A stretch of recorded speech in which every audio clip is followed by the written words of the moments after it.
आप लोगों के घर को तो देखो थोड़ा, आपकी योग्यता मालूम पड़ जाएगी। आपका बेडरूम कितना बड़ा है देखो, आपकी योग्यता मालूम पड़ जाएगी। आपके भगवान का स्थान कितना बड़ा है देखो, किसका बेडरूम से बड़ा है भगवान का स्थान? भगवान का है ऐसे दबा हुआ जगह, उसमें 25 देवता ऐसे दब के बैठे हैं, कह रहे हैं कि हवा भी नहीं आवे, फंसा दिया इन लोगों ने। भगवान के लिए 1.5 फुट 2 फुट की जगह, अपने लिए बेडरूम, उसमें कोई मेहमान भी आवे तो सुलावे नहीं, जगह नहीं तो सोफा पर सुला देगा, नहीं तो बाहर किसी के मित्र के घर में सुला देगा। अपने बेड पर किसी मित्र को सुलाएगा क्या? खुद ऐसे टांग फसार के इतने बड़े 6 फुट के पलंग में सोता है। भगवान का स्थान देखो 1.5 फुट का, उसमें भी ये तो 6 फुट के पलंग में भी और पत्नी 2 ही सोते हैं। 6 फुट के पलंग में कितने लोग, और आपके 1.5 फुट के आले में कितने हैं? 1.5 फुट के आले में कितने हैं? ध्यान रखो, वो भी आप जैसी सुविधा, हवा, पानी, रोशनी सब चाहते हैं। जब उनको जीवित रूप में देख के उनकी सुख सुविधा असुविधा का ध्यान दोगे, वो आपकी मूर्तियों से जीवित होकर आपका काम शुरू कर देंगे। उसी आपको लगेगा कि ये तो मूर्तियां हैं, फोटो है, इसमें क्या है, घुसे रहेंगे, पड़े रहेंगे, इसमें क्या पड़ा है? जहां गए वहीं से एक फोटो लेके आ गए, जहां गए वहीं से एक प्रतिमा लेके आ गए। तुम्हारे बाप कितने, किसी को बोलो तेरा 2 बाप, कितना शर्म। पूरी पृथ्वी को उठा के अपने नाक पर रख लें तो ये पृथ्वी कितनी बड़ी, उसको नाक पर रखने वाले वो भगवान कितने बड़े। ये कभी सोचा है तुमने कि पूरी पृथ्वी को उठा के नाक पर रखने वाला वो रूप कितना लिया होगा? वो नाक पर इतनी बड़ी पृथ्वी बैठ गई तो उसकी विशालता और महत्ता को समझ के भक्ति करेंगे। ऐसे महाशक्ति जो पृथ्वी को अपने नाक पर रखती हो, उसके सामने खाली हाथ जाओ। मोदी के सामने जाने वाले भी बुक्के लेके जाते हैं, फूलों का गुच्छा लेके जाते हैं। एक प्रधानमंत्री को मिल रहे खाली हाथ कैसे जाएं, शर्म आता है। जगत के नियंता के सामने खाली हाथ आके दनम दे ही। भगवान बोले नालायक, अभी इतना रख के तू कुछ नहीं देता है, और दे दूंगा तो तू क्या कर लेगा रे, और कर क्या लेगा तू है नालायक।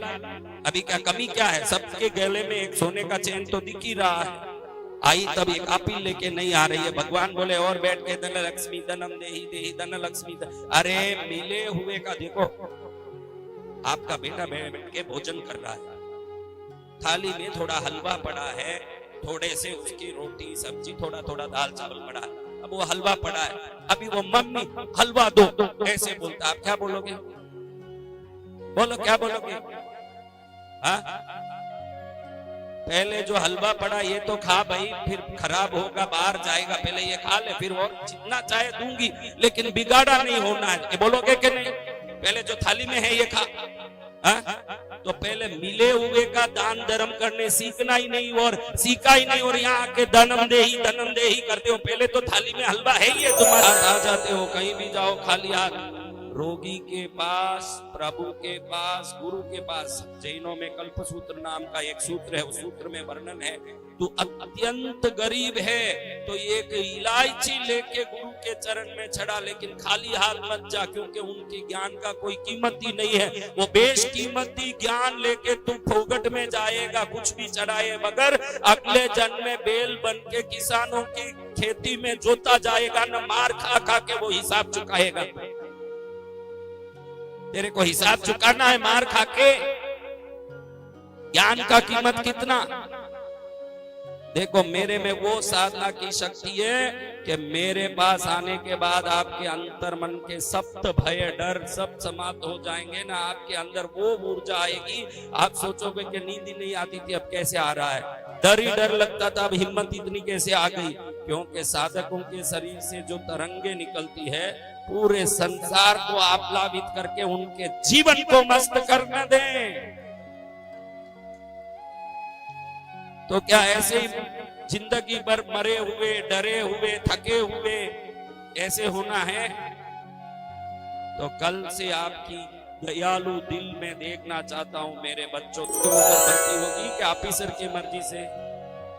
ऑफिसर यही, अभी आपके ट्रेनिंग में ऑफिसर यही बोल रहे हैं कि जो जो मैं बोलूंगा वो करोगे, तभी इस एग्जाम में तुम पास हो पाओगे। सबसे पहले काटा दिल खोलना पड़ेगा। सब सब बढ़िया है, बातें बढ़िया है। कौन कौन बीकानेर के हैं उनको देखो, बीकानेर वालों को उनकी दुकान में जाके गौशाला के रसीद लेके कोई चले जाए।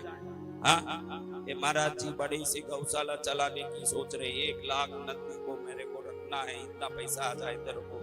अरे महाराज जी भगवती कृपा करे तब हो, इनके हाथ से कुछ नहीं होगा। क्योंकि जैसे ही गौशाला का रसीद लेके इसके पास चले जाएं, रसीद को पहले ऐसे ऐसे ऊपर से नीचे देके और अच्छे से देख के पढ़े उसको।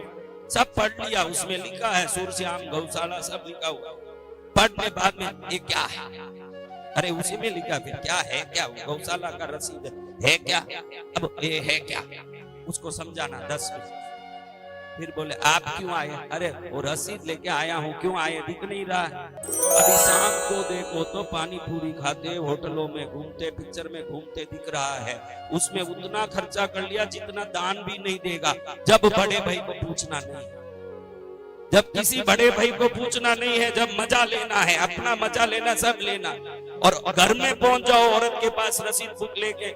इसीलिए हमारे तीर्थ ने नियम लिया, कृष्णगिरी तीर्थ में 30 साल से हमारे गौशाला के लिए कई रसीद लेके बाहर नहीं जाते, किसी से पैसा नहीं मांगते। जिसको खुद देना दे, नहीं तो बाढ़ में जाए, नहीं तो घर में जाके पूछो न, सीधी वो भी सब पूछेगी कहां से आए भैया, कौन सा गांव में आपका गौशाला, सब पूछ के मेरे पति बाहर है, उनको पूछना पड़ेगा। और दोपहर में जाएगी दुकान में तो 5,500 की साड़ी लेके आएगी, नए से पहन के तुरंत। अभी इसकी साड़ी को फोन में थोड़ी कोई देख सकता है, तो भी फोन करेगी मैं नई साड़ी पहनी हूँ, तुझे वीडियो कॉल में दिखाऊं क्या। अरे वो क्या करेगी तेरी साड़ी को देख। हाँ, ये हालत है संसार का। संसार देख तेरे संसार की हालत क्या हो गई भगवान, कितना बदल गया इंसान। सूरज न बदला, चांद न बदला, न बदला रे आसमान, कितना बदल गया इंसान।